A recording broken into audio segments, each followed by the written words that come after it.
Heroes After Dark, back with another incredible $1 million ASM collection. We're here with our very own Daddy's Issues. And it's been a long time, so we got to catch up. We've had some Heroes Con in the middle of it, but we got to go back, and we're going to keep it 100 plus. So we always keep it 100, but now we're going to start with 101. So what do we got here? So first, Morbius. This is a pretty hot book for a while. The cool thing is, if anyone ever wants to go back and you look at the uncut version of the Blade movie, he actually made an appearance in that movie. You can see unedited, but obviously they brought him back for the It's Morbin Time movie, which we won't talk about. And but here's his first appearance. Very, very affordable right now. I think this is a good time if people are interested to get this book. There is a reprint of it, which we'll show, which isn't worth all that much. So 9.8s or bust on this? Yeah, right now. But I think in 9.0 or better. 9.0 or better? All right, fair. So we got to show the second print. And there's your silver inked second print. For a long time, these were nothing. I mean, we're talking you get a 9.8 raw for $10 maybe or less. I don't know what they're going for now, but it's not a hard book to get. They were all over eBay. All right, 101, 102 now. Now this one used to be very, very affordable. So this would be like a 9.4, 9.6 or bust on this one. Really? Double size. Yeah. Press as well.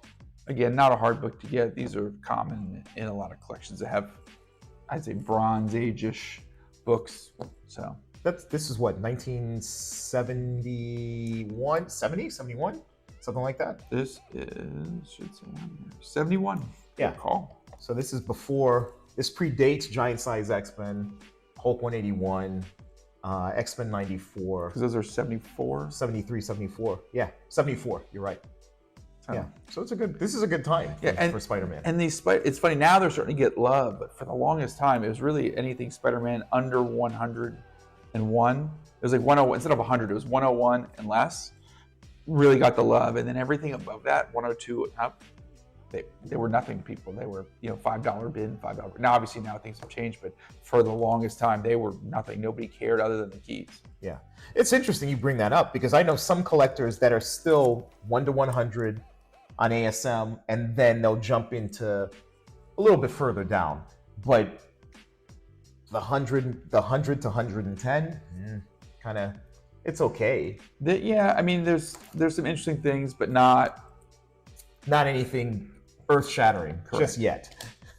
And this is Gog and Khazar, I think. Khazar is a great character. I mean, the funny thing is, if you read these stories, they're actually, because now they're a little bit past some of the goofy dialogue. Yeah. I found them to be very entertaining stories. I couldn't tell you what many of them are, other than I had read them and I was like, this, Yeah, entertainment. Fair. And the art is good still. Yeah, this was Gil Kane art. I like Gil Kane. Yeah, this is good. So it's funny. So I'm going to talk about this. So I met a collector recently, and I've never ever thought about this. And he was so particular that he does not want that white stripe, even though the white stripe is intended on the comic book. He was insistent that you need to have color all the way to the edge because that means you're not missing any art. But some people will say that's a manufacturing error. It is. It would be a miswrap, but he doesn't like that white bar, even though it helps your grade because having that white bar on a black cover makes it easier, and it means the ad is wrapped. Yeah. But technically, as long as when you start to peel over here, you don't get some other book. Yeah, you get the edge. Right. Yeah. But usually the books are, when the cut was there's happening room during on press. the wrap a little bit. So it's interesting to see this one. It has that black cover, but it's not a hard book to get in high grade because it's got that white bar. Whereas if it didn't, this would be a really hard book to get in high grade. Now, black. Interesting point. So the centering on this is. It's slightly tilted. Yeah. It's got a little slight tilt. Now, as a collector, I mean, you have a lot of books, a lot of graded comics. Are you very particular about the centering on the book? Or are you buying grades? I would say I didn't even pay attention probably until the last year. Really? Where the up and down, at least I want the vertical horizon to be. Yeah, you want it to be on its proper axis. Correct. Whereas I didn't care before. And I think mild, like this one's off by, let's say 10 degrees, 20 degrees.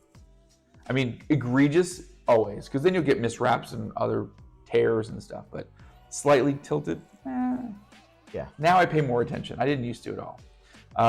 Another interesting thing is these these picture frames that you'll see in some of the books.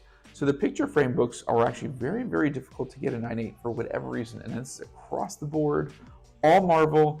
If you ever notice, you're like, why are these picture frame books so cheap at 9.6 compared to 9.8? It's something about those picture frame books are hard to get in 9.8. So early on in the 1 to 100 video, we talk about, you mentioned 9.0 is where you really focused on, you really honed in. Now that we're past that, 100 to 200, was there a grade? 9.4. 9.4. So I was aiming for 9.4. So you'll see so that I do want to replace the 101 at some point to a 9.4, but most of these are going to be 9.4 to 9.6. There'll be a few exceptions here and there, just because I haven't gotten around to updating them, but they're not. The problem is that the 9.6s get kind of pricey, and then the 9.8s are insane. Yeah. But every now and then you find a deal, and you'll see some 9.8s kind of tossed in here. A lot of 9.4, 9.6s. Okay. The Spider Slayer. Not a favorite cover of mine. Shout out to the Spider Slayer on YouTube. He is a friend of the channel. I've always found, even from the old, I think it's 58 or whatever, where it has that goofy J. Jonah Jameson, I'm not a big Spider Slayer fan. No? No.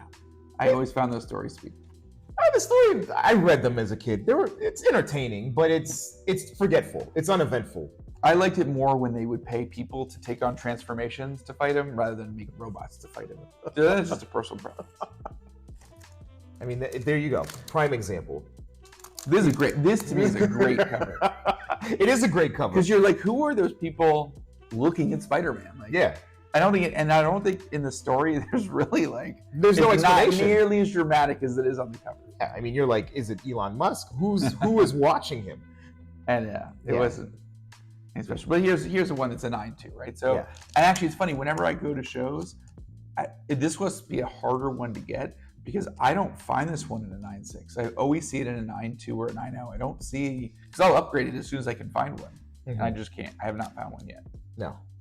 Now, this is one of my favorites. This is I consider this a reverse good girl cover because he's the bondage on. Now this is another one. So people look. This is a picture frame. So picture frame means it's got basically the border goes all the way around. Some of it'll be 3/4, but they did it for 3 or 4 issues on all the major titles. So you'll know exactly where you're at if you see FF is here, Spider-Man is here, because FF I think is in the 120s. Mm-hmm. Spider-Man's here in the low 100s. Avengers will be in the 90s, and you'll know that's your picture frames. So those are all at the same time. 108. I think this one like the first. This is the first appearance, right? Mm-hmm. First appearance of Shashan. So there you go. So finally we've gone from 101, and there's literally nothing but old characters, and now finally you have your first appearance of a minor character at 108. And again, you'll see me bouncing this is another hard one to get in. The 106 and the 108 have been hard to find at 9.6, 9.4. I can't find them. 109. Is this the one there's a few in here that tie in to another book. Yeah, so this is just a Doctor Strange book. This one's probably has a little bit of a value bump just because the Doctor Strange crossover. They started to do that in these. That's really the hallmark of these 100 to 130 is there's a lot of cameos of other people that they were trying to promote. It's Marvel goes in these runs where they have all these good characters, then they do all these sort of second tier iterations of those characters, and then they come back and they make a new batch of great characters. And so then when they're hyping up the new characters, you'll start to see some, and then we'll see some of them start to show up. And then it mixed into some of these, I would say, second tier B villains. There's one B-, B+ villain in there. There's an E-lister in here too. In that, like the Gibbon. That's an E-lister, 100%. So the Gibbon is he's still around. He's the poor man's Wendigo. But the funny thing is, if you were to look and say, we're gonna make a movie, right? He's an easy character to put in a movie. True. Because you put him in a gorilla-looking suit. Yeah, like a Sasquatch. Yeah. Wait, we haven't seen Sasquatch yet from Alpha Flight. I mean, they could do. I think Wendigo. If you were gonna do a Wolverine movie, do Wendigo. Please. Just saying. I mean, maybe we'll see it in a few weeks. Who knows? I doubt it. Maybe there'll be a cameo. I thought that counts. So, but here, first Gibbon. I think that some of these though, it's like it's still a first appearance, right? And even as you go look, you go, okay, at some point, some of these first appearances are going to become worth something, even if they're kind of like trash characters, just because it's a first appearance in an old book. You know, these books are what, 40 years old? This is 1972. Yeah. This is 50 years old. Yeah, 50. And I love it. This is a great cover. This is a great cover. So as a kid, I liked Craven. Craven was one of the, I would say, B+ villains. I don't know if he was an A-lister. He's like a B+. He's in the pantheon, I think, for Spidey villains. I mean, if you love, I mean, where else are you going to see a guy with a jacket with a lion's head?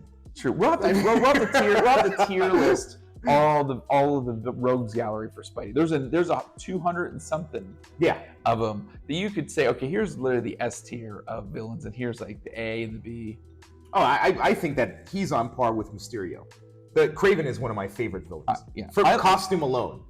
And Mysterio. Listen, they did the way they did Mysterio in the movies, I thought was genius. Because I always wondered, how are you going to do a Mysterio character? Yeah. And I thought they pulled it off. No, I've watched that plenty of times. But I mean, the early Silver Age Craven, he's got on ballet slippers. You see him now, he's a little bit more refined. I mean, he's got some swag. I know they're gonna mess with that movie up because it's too easy to do a good Craven story, but they'll F it up. Oh, there you go. Yes. So this is like the first, I think this is like the first. There was drug issue commentary, but this is like social commentary. Yeah, this would have been right around the time you saw the Green Lantern, 87, 88, 89, the Neil Adams covers. This is in tandem with that, where you saw a shift in terms of comics, the storylines. And this was done by Conway and Romita. Yep. And then not much goes on here. It's really just a cover. This is a cover by. There's not a whole ton of stuff in it. No, but it's like Spider-Man, protesters, rent's too damn high. It works. It's a good time. So.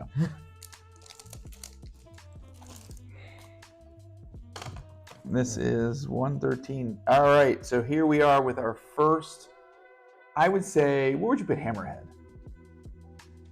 B-list? I like Hammerhead. I do too. He's not an A-lister. He's not an A-lister. He would be there. He's an A-lister for Punisher. Yes, for sure. Not for Spider-Man. Yeah, I would agree with that. So, I mean, I think if they did a gang war movie, and they did it like an 80s gang war movie, like a Scarface-esque kind of like with all the gangster guys, that would be amazing. Oh yeah, he'd have to be Daredevil, Punisher, Spider-Man. Yeah, all the street level heroes. He would be another family that would be under the Fisk organization. Because you could have like Magia and all those things and whatever they come up with for the MacGuffin is that they're all trying to get to. But I mean, so I like this cover. I agree. This is it's missing that he's not on the cover, right? So that's the one thing it's missing, but it's still a cool cover. I think it's a sleeper. I think a lot of people miss on this book because it's like, it's Hammerhead, but it's definitely picked up. It used to be a cheap book. It's not as cheap anymore. Solid book, not on the cover, so missing out a little bit on that. Yeah. What's interesting in this part of the run is the use of yellow. From that, when you get to about 110 to 130, yellow is very Romita. I don't know if it was Romita or Stan who chose the use of yellow, but you see them prominently on ASM covers. Interesting. Yeah. And they pop. That's where this portion of the run is one of my favorites, just because of the way the colors pop. And then this, so here's where he's on the cover, right? This is probably a better, rarer, harder book to get as far as the colors go. It's got him on the cover, but it's a second appearance. It gets a little pricey in the high grades, but it's just, and this is actually not a bad storyline. Yeah, it's not a bad story, but he needs plugs because he's got like a 6 head, bro. It's not a good situation right there. They did not. Yeah, I don't know who ordered that, but he didn't do a good job on the Hammerhead. I'm sure somebody would know it. He's probably based off of some gangster. There's some gangster he's based off of. Yeah. See, again, this is another great yellow cover with the use of yellow. And I don't remember if 115 is not a book that pops out of my head as anything happening in it whatsoever. No. So Aunt May, defending her rights. Yeah. Just packing heat. Just a filler book. I don't remember. It's funny. Some of these, most of these, I can remember at least something of. I don't remember anything about the story. Yeah. Someone's like, "That's my favorite story." Yeah. This 116. And these are. I think this is another filler one. This is. Let's see. This is the Spectacular Spider-Man. So there's 2 issues that cross over with Spectacular Spider-Man. So this is one of the 2. It has a slight premium on it, but not much. Yeah, but I mean, it's about the Smasher. You were him at one point. I mean, you all were him. Well, some of us are still on. Some of us get married and not Smasher anymore. And then is the part 2. Yes, the Heroes. These actually took me. It's funny. These last 2, it took me a while to get these upgraded. I had low grade for a while. Not low grade, but like 9.0-ish, and I finally was able to upgrade the 2 of them. Now, when you were on the mission to upgrade, were these trades or? No, these are usually buys. They're not crazy expensive. So like nowadays, I think the 9.6s have gone up. You may be paying $400 to $600, but it used to be $200.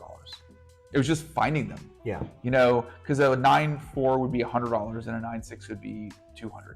Wow. But then a 9.8 is $1,000, right? So I was like, well, I'm not gonna get the 9.8 because $1,000 I don't want to pay. But to get a 9.4 or 9.6 was a $100 difference. It was just finding them. Yeah, and you still don't really see these that often. You don't. You have to go digging in the boxes for these. This one. I mean, it's a and great this is story. look. This is the OG label, I believe. Yeah, that's an OG. This is the true OG label, the blue. Shout out to the blues. And again, it's just a fill. There's this run here to me was kind of like the lull before they picked back up. Yeah, but the Smasher smashes, the Disruptor disrupts. It's a good time. This is not first appearances. I don't even know where the Smasher's first appearance was. The Smasher's first appearance is right next to me. The Disruptor disrupts. So, all right, now we get into a cool story. So here's the Hulk issues, and it's funny. These were some of the more expensive issues for a while. I remember like when I was on the hunt for these. I was doing a lot of work. I was a poor soldier at the time, and I was doing a lot of work trying to get these as high as I could get within my budget that I wanted, because they were always just a little bit out of the range. And I want to think back then, you were probably looking at about $200 to $250-ish on these. Wow. And I was trying to see if I could creep into that 9.6 range, but the 9.6s would be $600. Oof. And the 9.8, God, who knows? Now, I'm sure they're over $1,000 for the 9.8s. But back then, I was like, it just kept hovering. They just kept creeping up a little bit, and then this is what I got, 9.4s. So at that, are you checking Overstreet? Are you this was eBay? This was eBay, but this was it was show or eBay, and so that was your only option. You were either, and so literally every 2 days or so, I'd go on eBay, check and see who added new stock. I would try to message dealers. That was back when you could easily message people back and forth and say like, hey, this is what I want to do. I think GPA wasn't even out yet, or it was just brand new when I was trying to do this. So like some people would listen to GPA, some wouldn't, but you kind of knew if I remember, it was like GPA had just started. You kind of knew, okay, this is where it should be. Yeah. And you try to say, hey, sales were here. Sometimes they'd listen. Sometimes they'd be like, I don't know what you're talking about. So now I'm curious, is at the LCS wall books, this is now when we're starting to see them really make the stores were focused on merchandising wall books. Were you seeing any of these books on walls? I think the 2 Hulk books would show up. These are wall books. If someone has a nice copy of this, they'll put it on a wall. If it's low grade, it's in a bin. It has to be like a nice copy. Yeah. Because they really, to get into where it becomes worth, that kind of money to put on a wall, you're looking at like a 9.2 or 9.4. So top tier. Another one. Now this one is probably a better upgrade candidate than that one is. It presents really well. Colors are really bright on that. It is just part 2 of that 2-part Hulk issue crossover. Again, like I said, they're gonna start having all these crossovers in this section, and they actually add a couple of good characters in this. So, all right, now we're getting to the payoff. Now we get to the first, I would say, 101. You could say 113 was the only key, I would say, that was a true key. I mean, the Smasher is a key too. and a disruptor. I mean, respectfully. But 113 was probably a key. 101, 113, and now you're going to the first true key, which is 121. Favorite story, favorite book, Favorite, all-time favorite book. I think. I mean, when you think about what they did and the cojones it took to kill a major and a true kill of a major character, and the emotion on those pages, I think it was he hit it out of the park. Yeah. This book was one of the first books in paired with 122 that I bought as a little kid. My grandmother gave me $5 at the flea market, said, "Here you go." I went to this dealer and I said, "Hey, I want to get these Spider-Man books." He goes, "Nope, you're going to buy these 2 books." And he gives me a 121 and a 122, and he says, "This is the books you're going to get." Now, my grandmother had bought me about 10 to 12 old Spideys in the hundreds, up until that point from this guy when she just gone to get stuff at the flea market. So this was the first time I had gone, and with the money she'd give me, I bought books. I sold the 121, but I kept the 122. Ooh, so you still have the original? I have the original book that I bought, the 122. The 121 actually graded out to a 2.5 or a 3.0, and I sold it. White pager? No. Oh, just checking. No. They were very, very well read. Like cover falling off. But it's a beloved story. I mean, I don't think, to some degree, I don't think Marvel nor DC has been able to recapture how people felt about this, other than, Batman. Yeah, Batman, yes. But the 122 was the better, for a long time was the better book. And now, as a kid, was my more favorite because, you cared about her dying, but you wanted to see the revenge, right? Yeah. And when Green Goblin gets killed, you were like, got him, right? So as a kid, I like that one better. That one was definitely more heavily read than the 121.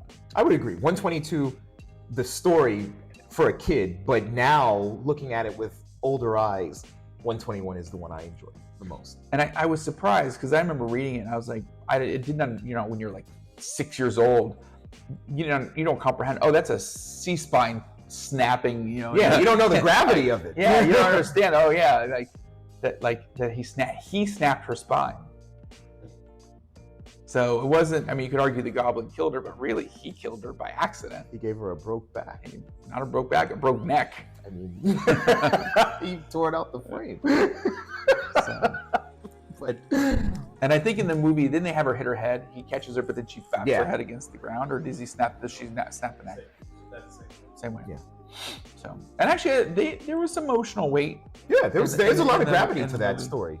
Yeah, this is by far one of, for me personally, favorite ASM books. Yes, I don't think it will, and it's the first time. It was the first time that a major comic book had killed a major character, like truly killed a major character, where there was not the next issue, Deus Ex Machina, save the character. And that's what I said. The publishers, the big two, DC's equivalent would be Death in the Family, but that didn't kind of go the way. But they brought him back. They brought Gwen back, but they didn't bring that Gwen back. No, which, shout out to Marvel for staying the course. All right, now this is a little break. This is a modern book. So this is probably one of the harder Toy Biz reprints to find. So I know at the time, you couldn't find it. So I actually went out and found the toy. Oh, you bought the toy? And I bought the toy, which was way cheaper. And I pulled the book out and I got it graded. So how did you find the toy? Did you find it at I was just at some toy, like one of those places that has like tons of those old, back then the Toy Biz toys were not nearly as hard to find. And someone just had boxes and boxes of Toy Biz. I was like, and I go, oh, I found a couple of them. I got the first Spider, the 2099. You found that one? That was in there. This was in there. The next one's in there that we'll see. Yeah, they had a bunch of them, and they were like $20 a piece, $25 a piece. And this book was like going for like $75 to $100 for the book. So I just bought the toy. And then you slapped us. Yeah, and I play with the toy. Just kidding. Hey, man has needs. No judgment. No judgment. But yeah, so 9/8 on this. I'd have to go look at the census, but they've got to be possible. All right, so now let's put on our investor hat. Grab that 121. Oh, and by the way, one more thing. This is Alex Ross. That's a Ross cover. That's a Ross cover. All right, so if we're talking about investments, particularly with 121, 122, what grade would you go with? Probably an 8.5, I think. 8.5? I think you go that low on this.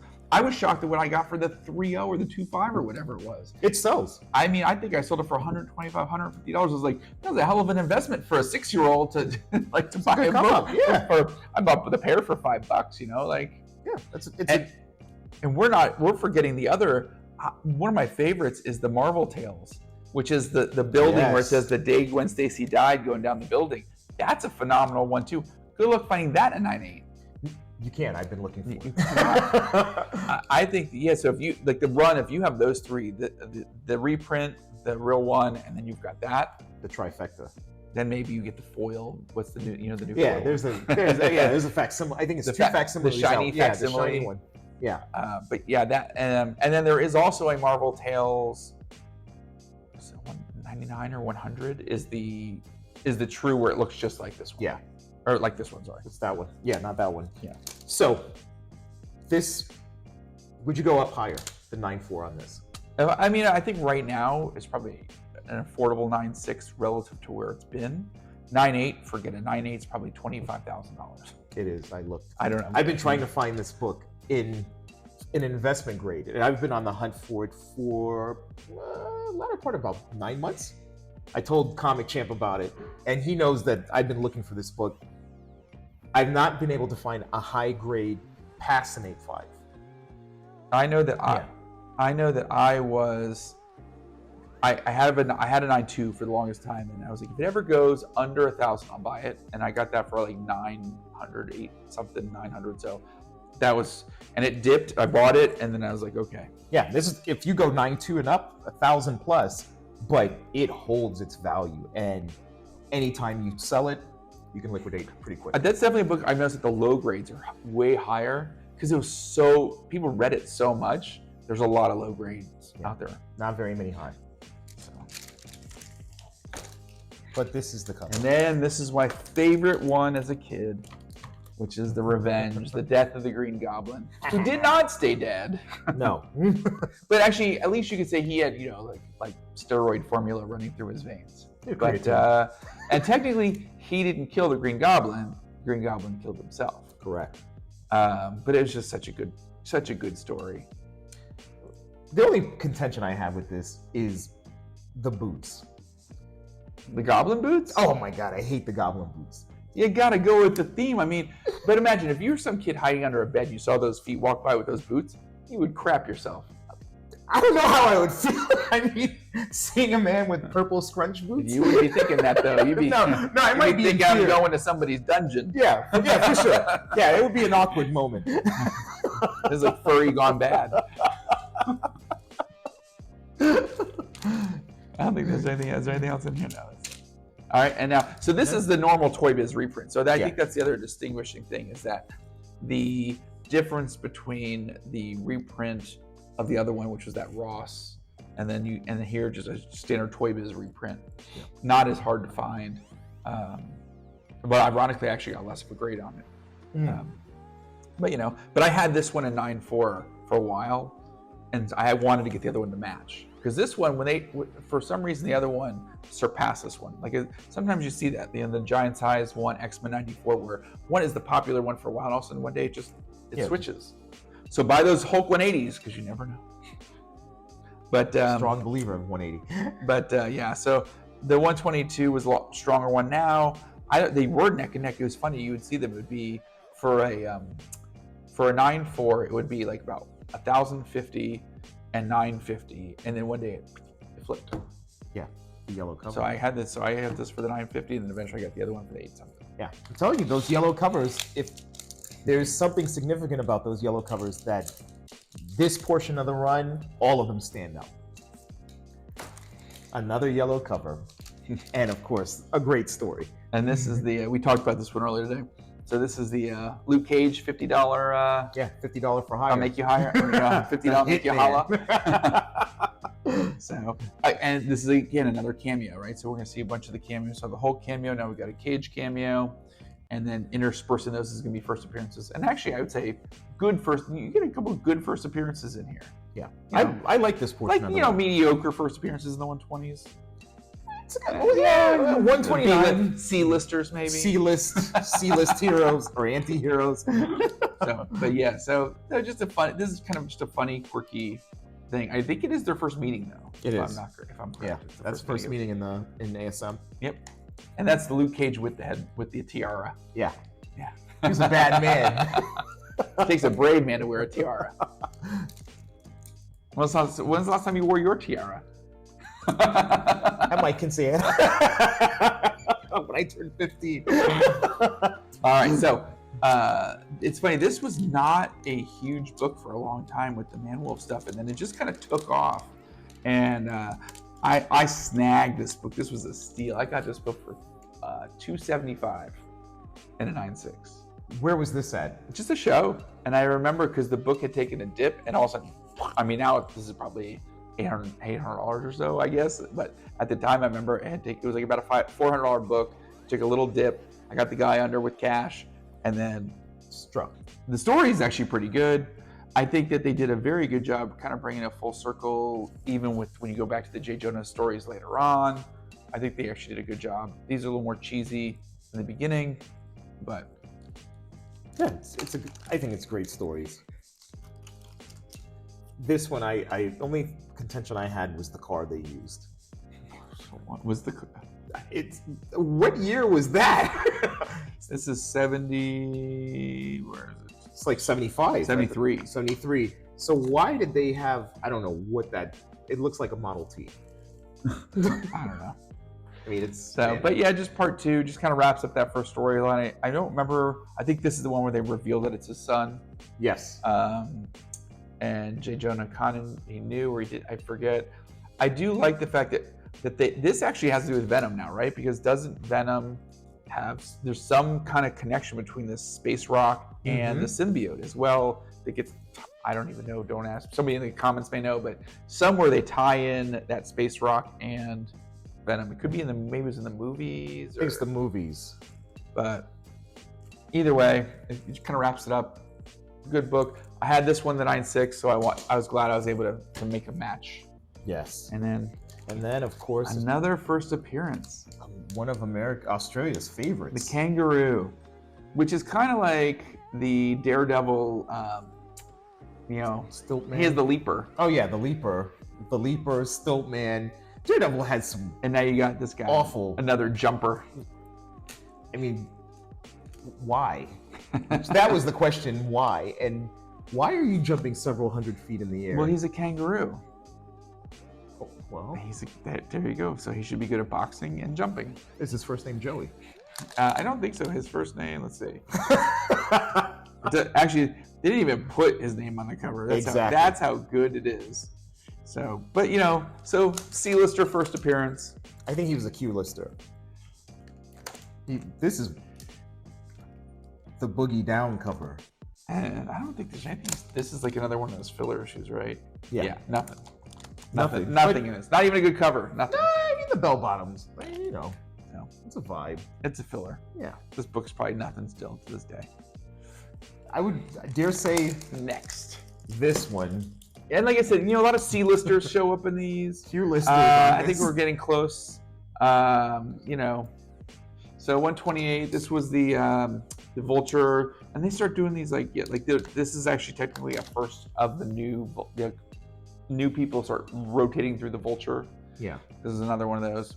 Nothing good. I mean, the Vulture stories are actually kind of entertaining, I think. Yeah. Conway was trying to put something together. But yeah, so, So there you have it. 101, 128. Lots of good books. Lots of fun books. The Smasher. What can you say about Disruptor. And the Disruptor. So get in the comments. Tell us which books you like in this run. Is it true that you should only collect ASM 1 to 100, or should you pick up 100 on?